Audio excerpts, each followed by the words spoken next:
noite a todos. Sejam todos bem-vindos à nossa casa de oração. Sintam-se todos abraçados pelos tarefeiros, pelos nossos amigos da espiritualidade. Alguns recadinhos de costume.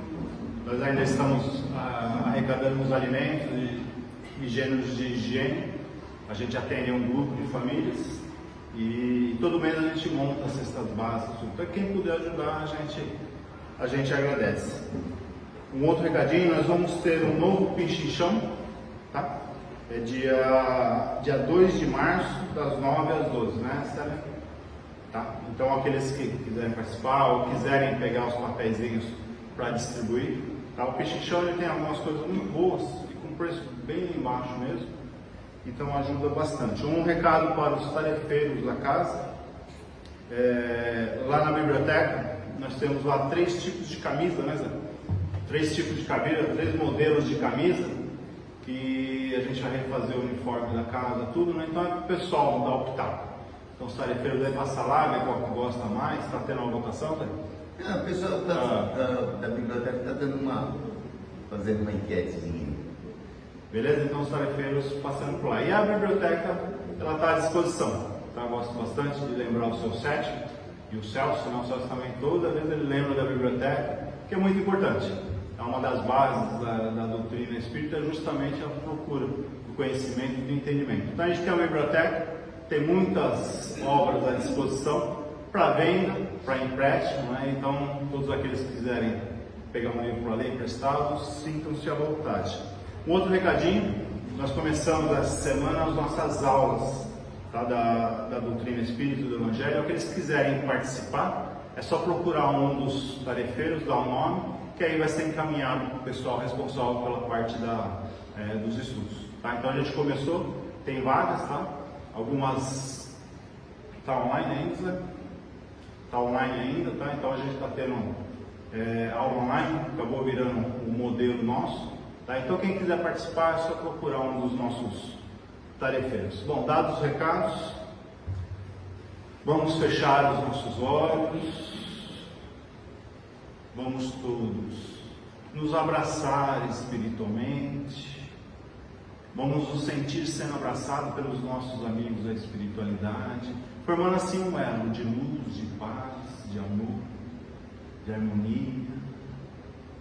E nessa comunhão vamos elevar o nosso pensamento ao Pai, ao nosso Pai de amor, de bondade, de misericórdia infinita. Pai, que a sua luz, Pai, possa descer sobre todos os seus filhos aqui presentes, possa envolver os nossos corações, possa dilatar as nossas consciências, a compreensão do assunto, do tema da noite. Queridos mentores, ampara-nos na atividade.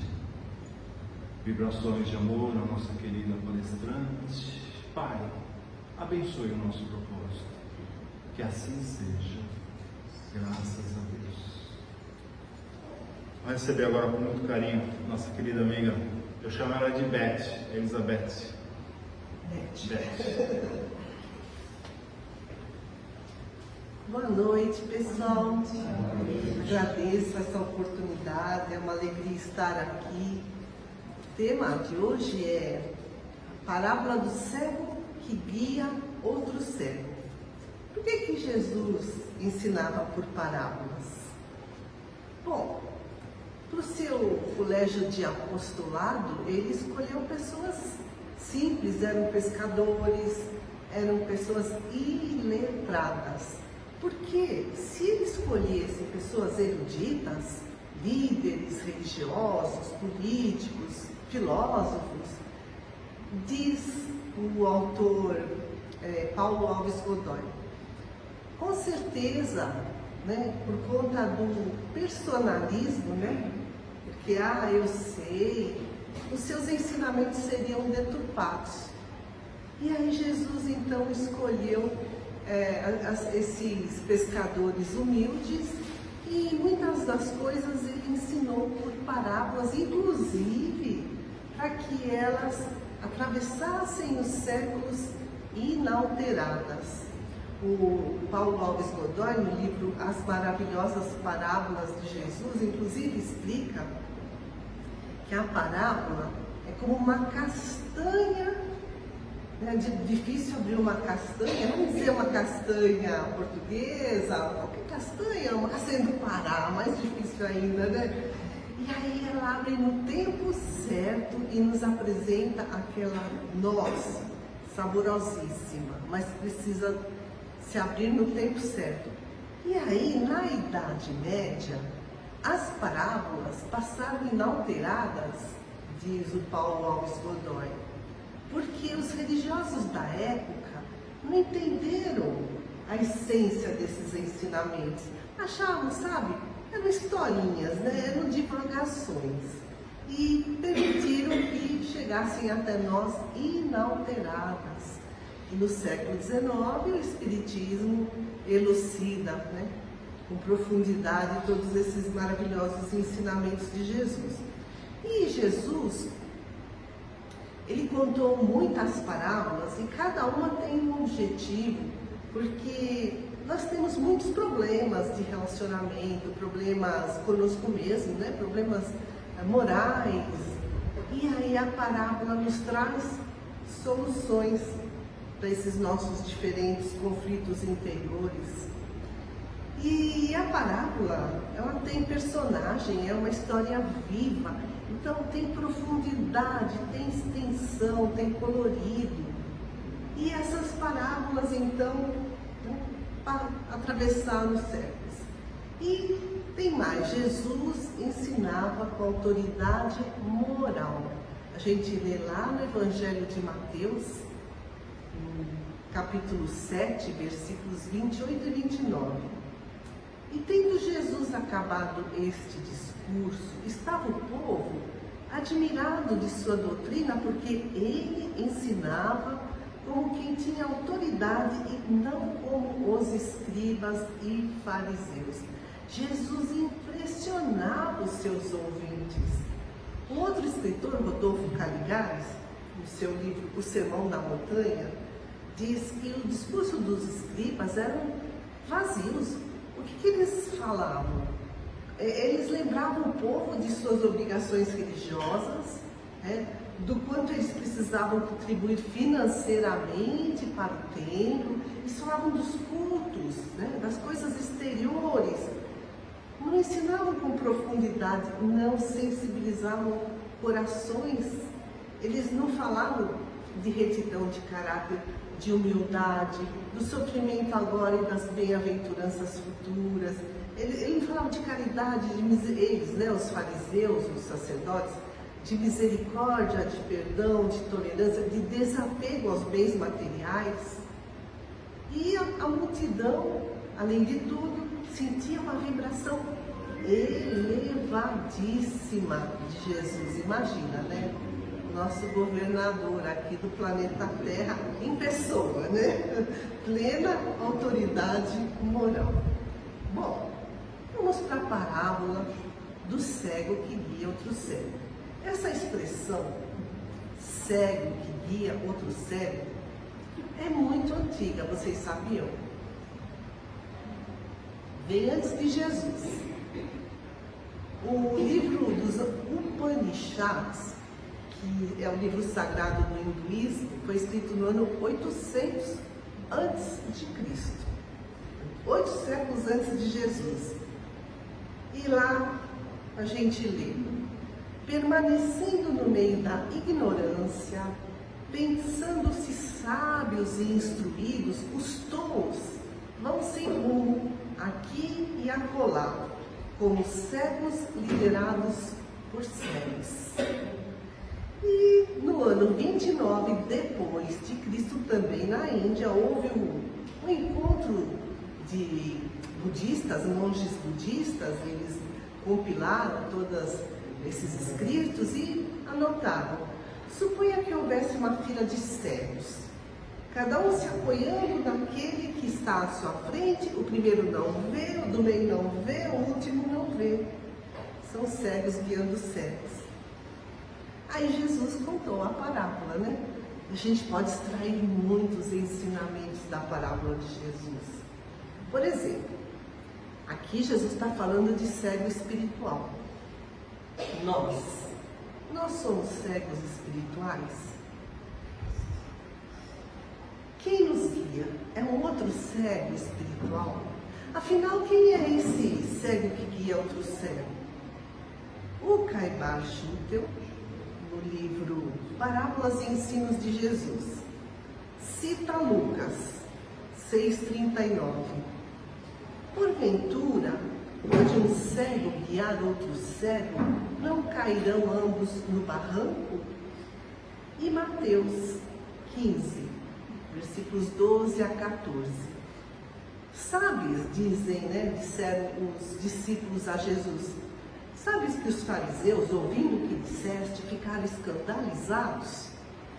E aí Jesus respondeu, toda a planta que meu Pai Celestial não plantou será arrancada pela raiz.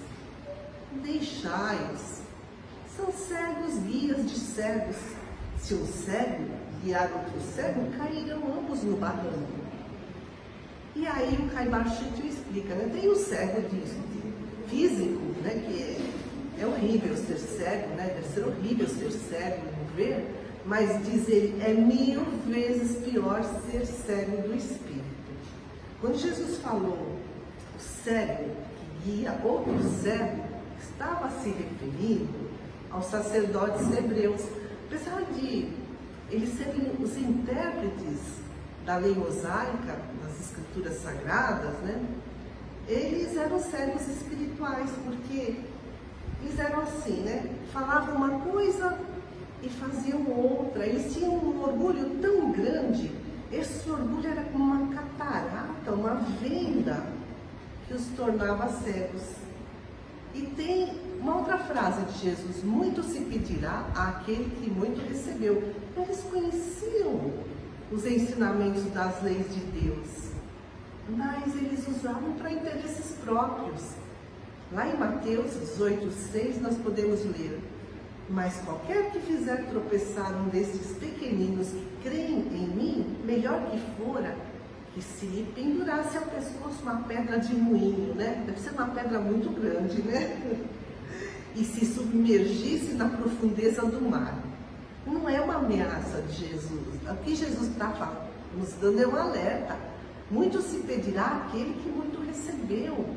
Essas pessoas que estão usando o seu conhecimento para fins egoísticos vão passar muitas encarnações para resgatar o que enganaram esses pequeninos. É isso que Jesus está dizendo aí. Voltando à pergunta, nós, quem nos guia? Nós somos cegos espirituais guiados por outros cegos espirituais?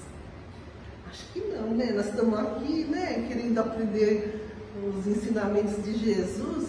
O cego espiritual, ele tem uma fé cega. É aquela pessoa fanática, aquela pessoa que aceita tudo o que lhe dizem, que não questiona, aquela pessoa que segue o rebanho. E o Caibar Schutel escreve, imaginemos um cego de espírito conduzindo uma multidão de cegos de espíritos, como acontece em algumas religiões, que só visam lucro. Será que isso acontece hoje? Infelizmente, E aí Caibar pergunta, o que será de todos eles? Por isso que é necessário desenvolver a fé raciocinada, A fé aliada à razão, para a gente não ser um cego atrás de outro cego. Agora, tem aquele que não tem guia. É um cego que não tem nem um guia cego. Não tem nenhum guia que não é cego, nem um guia que é cego, diz o Caibar Schutel. São os materialistas. Por quê? Por exemplo, quem é o guia do budista? É Buda. Quem é o guia do muçulmano? É Maomé. Então, eles também têm seus guias espirituais. São mensageiros de Jesus, todos eles que vieram aqui para nos despertar, para a nossa iluminação espiritual. Mas os materialistas, morreu, acabou, o espírito não existe. Esses, eles não têm nenhum guia, diz o Caibar Schutel. Eles são cegos voluntários. Então nós, né? Quem nós seguimos? Outros cegos espirituais? Olha só, Joana de Ângeles, um texto, não está num livro, é um texto que está na internet, psicografia do Divaldo Pereira Franco, chamado Vazio Existencial. E a Joana nos diz que a nossa cultura hoje é muito utilitarista, né? É imediatista. Ela fala assim: o tempo sem tempo favorece a fuga da autoconsciência. A gente não tem tempo para fazer uma retrospecção, uma análise, né, de quem somos, onde estamos, onde queremos chegar espiritualmente falando. O tempo sem tempo, a gente corre para tantas coisas, para a sobrevivência do aqui e agora, para o ter, né? E aí isso tudo, diz ela, gera o consumismo, gera inclusive o culto à personalidade. E aí que entra, né, um cego seguindo um guia cego. Por quê? Muita gente se encanta, né, com esses ídolos que estão na mídia. Nossa, né, pessoas de sucesso, gurus, mas são ídolos de barro muitas vezes. Por isso, alerta a Joana de Ângeles, é preciso orar e vigiar, e nós que somos cristãos, seguir o verdadeiro mestre, que é o caminho, a verdade e a vida. Jesus, lá no Evangelho de João 8,12, nós lemos Jesus dizendo: eu sou a luz do mundo, quem me segue não andará em trevas, mas terá a luz da vida. Não será um cego espiritual. E aí Jesus diz: sede perfeito como perfeito é o vosso Pai Celestial. Bom, será que a gente vai ser perfeito como Deus um dia? Não, né? Deus tem a perfeição absoluta, Ele nem evolui mais, Ele está lá prontinho, né? Perfeição em tudo. Mas nós não. Nós estamos evoluindo, um dia vamos atingir a perfeição relativa. Isso significa que a gente vai sempre continuar evoluindo, aprendendo, infinitamente. Nós nunca alcançaremos essa perfeição absoluta, né, que só Deus tem. Mas nós podemos chegar a um nível de pureza. É para isso que a gente está tentando abrir os nossos olhos espirituais. Jesus disse: sede perfeitos, como perfeito é o vosso Pai Celestial. Então, chegar nesse nível de pureza de espíritos crísticos. No Livro dos Espíritos, na questão 625, Allan Kardec pergunta: qual o tipo mais perfeito que Deus tem oferecido ao homem para lhe servir de guia e modelo? O nosso guia, o nosso mestre. E aí eles dizem: Jesus, o espírito mais puro que já reencarnou na Terra. O mais perfeito modelo, e a doutrina que ensinou é a expressão mais pura da lei de Deus. Bom, para conquistar essa perfeição relativa, nós precisamos estar sintonizados, identificados com os propósitos que nos ensinam as leis de Deus. Amar, respeitar, cumprir as leis divinas, desenvolver as virtudes. E aí a gente também lê nos livros da codificação: quando nós conquistarmos a perfeição relativa, é que nós vamos compreender Deus. Só então que nós conseguiremos compreender Deus. Por enquanto, a gente não consegue compreender Deus. No livro A Gênese, capítulo 2, os Espíritos nos dizem que, por enquanto, nos falta um sentido, que nós só vamos adquirir quando estivermos completamente depurados, desmaterializados, puros, quando formos espíritos crísticos iguais a Jesus. Porque, por enquanto, nesse nosso estágio de evolução, de homem e mulher racional, nós só compreendemos Deus pela razão, pela inteligência, pelo raciocínio. Isso é insuficiente para compreender Deus. E quando nós não estivermos mais obscurecidos, né, por essa matéria, quando atingirmos essa perfeição relativa, quando estivermos próximos a Deus, olha o que eles dizem: nós o veremos e o compreenderemos. Nós veremos Deus e compreenderemos Deus. Está lá no livro da Gênesis, da codificação espírita. Mas falta um sentido para a gente. Não é pela inteligência que a gente vai compreender Deus. Olha, vamos batalhar, né? Um dia a gente vai chegar lá.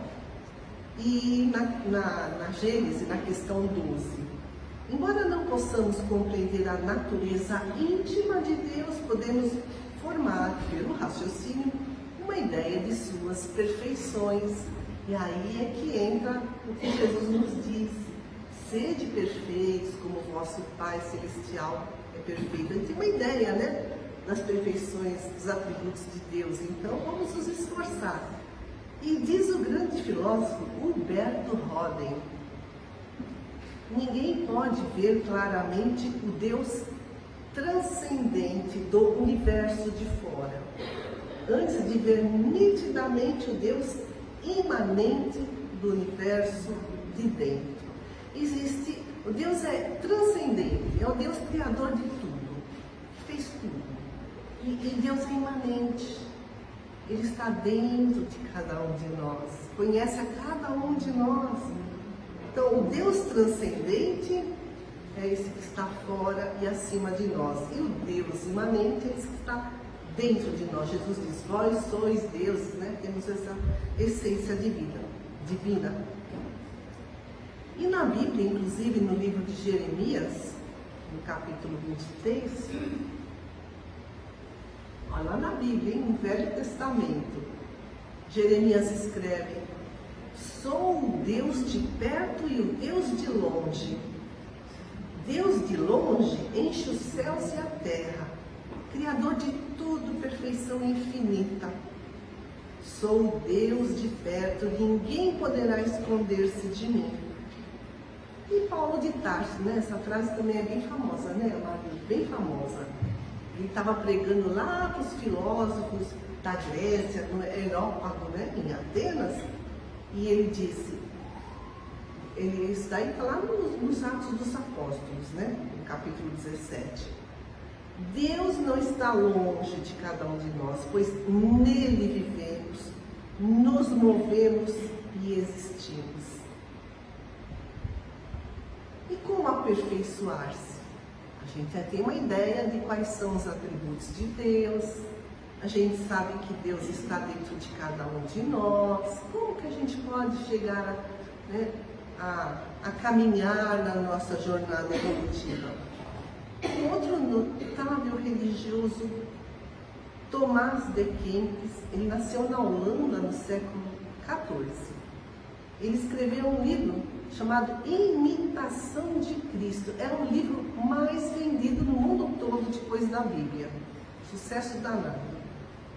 E nesse livro ele nos mostra, ele fala das nossas imperfeições morais, fala assim, como devemos refletir sobre elas, fazer a renovação interior por meio de uma autoanálise. E olha que frase interessante, porque a pergunta foi: como é que a gente pode se aperfeiçoar, né, de uma forma mais eficaz, mais rápida? E aí Tomás de Kempis fala: pela manhã, propõe, e à noite, examina as tuas ações. Pela manhã, quando a gente acorda, a gente propõe o que eu vou fazer hoje? Quais os planos para as boas obras do dia de hoje? E à noite, antes de dormir, a gente examina o que a gente fez, o que a gente falou, o que a gente pensou naquele dia. Isso vem ao encontro de Santo Agostinho, que está lá no Livro dos Espíritos, na questão 919. Ele foi bispo de Hipona, no norte da África, no século IV depois de Cristo. E aí, no século XIX, falando lá para a Sociedade Espírita, né, de Estudos Espíritas, lá, a Sociedade Parisiense, ele fala sobre conhecer-se. Ele fala assim: conhece-te a ti mesmo. Que no final de cada dia, ele perguntava para a sua consciência. Será que eu faltei com algum dever? Será que alguém tem alguma coisa para reclamar de mim? Será que tem alguma coisa que eu fiz, né, que no outro eu censuraria? Então eu devo censurar em mim também. Será que eu fiz alguma coisa que eu não ousaria confessar? Será que eu fiz algo contra Deus, contra o próximo, contra mim mesma? A mim mesmo? Aí também pedir ajuda a Deus e para o seu anjo da guarda. E a gente pode aprender, né? A todo momento que a gente aprende, né? Para evoluir. Então, a gente pode lembrar do passado, onde que eu errei, como que eu posso evitar novamente, né, para não cair novamente nesse erro. Ou a gente planeja o futuro, como fez o Thomas de Kempis, né? De manhã propõe planejar o seu dia com boas ações, avaliar as nossas possibilidades, nossos recursos. O que eu tenho hoje de disposição? Olha, eu tenho um curso, eu tenho um curso online lá do Bom Pastor, né? Um curso mediúnico, né? Olha o recurso aí, né? Que está aí à minha disposição nessa situação atual. O que eu posso fazer para me melhorar? E mais, é na relação com o outro que a gente se conhece melhor. Porque da forma como a gente age, o outro reage, o outro é como um espelho para nós, né? E aí a gente vai se conhecendo dessas formas. Então, sede perfeito é evoluir intelectualmente, moralmente, é ampliar a nossa autoconsciência por meio do autoconhecimento. Autoconsciência, quem sou? O que eu quero para mim, o que eu quero para minha vida, para onde eu quero chegar. E o escritor americano Mark Manson, ele fala assim que a nossa consciência é que nem uma cebola. A cebola não tem um monte de camada? A gente, nossa, quando a gente descasca a cebola, a gente chora. Então, conhecer, né, fazer esse mergulho interior, fazer, né, essa análise de nós mesmos é doloroso. A consciência é como uma camada, né? É uma cebola cheia de camadas. Quanto mais a gente descasca, mais a gente chora, né? Quando a gente vai fazendo essa reforma íntima, esse processo trabalhoso, que muitas vezes é doloroso. A gente olha para dentro da gente e fala, meu Deus, eu ainda sou isso, né?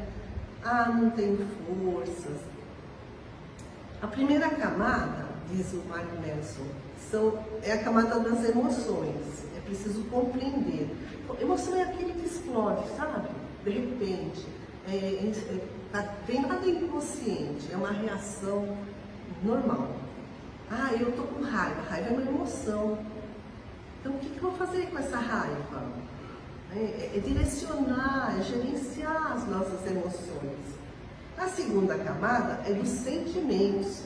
O sentimento, a emoção não é pensada, mas o sentimento, ele vem aliado ao pensamento. Por exemplo, uma raiva que se transforma em ódio. Eu escolhi ficar com ódio daquela pessoa, mas eu também posso trabalhar esse ódio, né?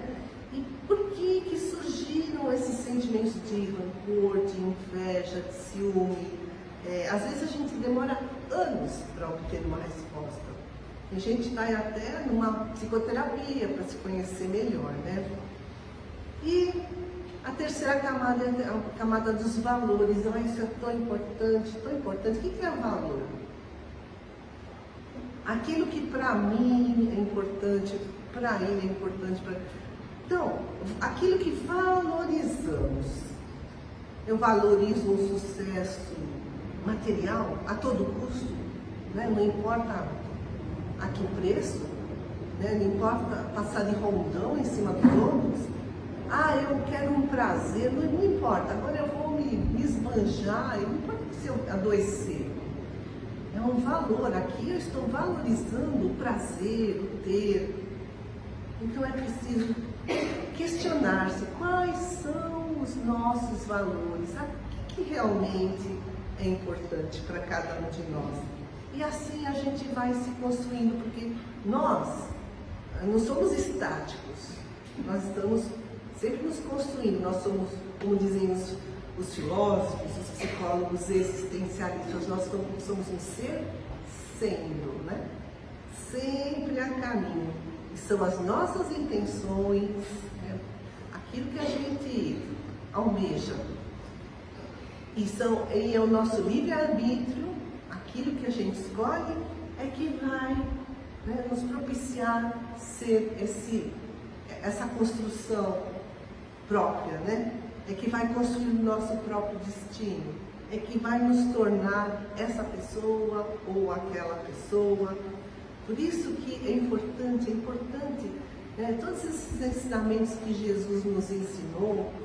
E é o nosso guia espiritual. Quem segue Jesus não anda em trevas, né? Está lá no Evangelho de João, tem os olhos espirituais abertos. Lógico que não é fácil mantê-los abertos e abrir cada vez mais, porque essa busca da perfeição, que é infinita, mas vai valer muito a pena, porque será, né, a nossa felicidade nos esperando logo mais. Amigos queridos, agradeço muito o carinho e a atenção de vocês. Agora tem o livro. Me deixaram a responsabilidade de escolher alguém. Eu ia falar, tem alguém que faz aniversário hoje? Teve aniversário Terça. Alguém fez aniversário terça? Janete. Daí, cadê? A Janete, parabéns, Janete. Que bom, viu? Obrigada, gente.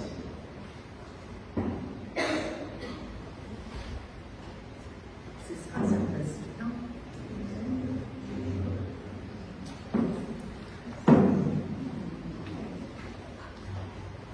Fica aqui o nosso agradecimento a Beth, trazer o assunto com tanta profundidade, propriedade.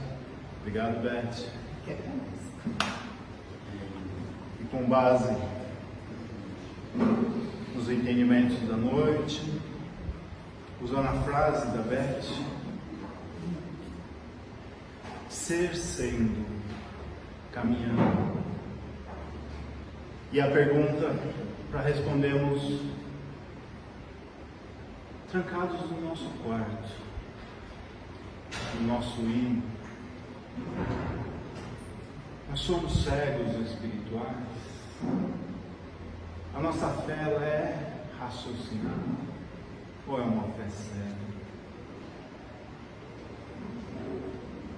Queridos mentores, amigos, que possamos agora novamente nos abraçar, retomar o elo de luz, e assim nós elevamos ao Pai de amor, de bondade, que as nossas vibrações nesse momento, junto à sua luz, Pai, possa ser direcionada, expandida a todos os lares que se encontram em desarmonia, a todos os nossos irmãos que se encontram presos às dores do corpo, da alma. Que essa luz possa envolver aos nossos irmãos em situação de rua, aos nossos irmãos presos aos vícios, às drogas, que eles possam, Pai, de alguma forma, sentir a sua presença. Que essa luz, Pai, possa envolver os nossos amigos, nossos parentes. Que essa luz possa envolver a cada cantinho dos nossos lares, nossos familiares. Que essa luz, Pai, possa envolver a esta casa abençoada, a todos os tarefeiros, trabalhadores dos dois lados da vida, a todos que aqui comparecem. E nós, Pai, que ainda somos tão necessitados, Pai, abençoe o nosso propósito, ampara-nos, nos guie em nossa caminhada. A bênção, Pai, que assim seja. Graças a Deus.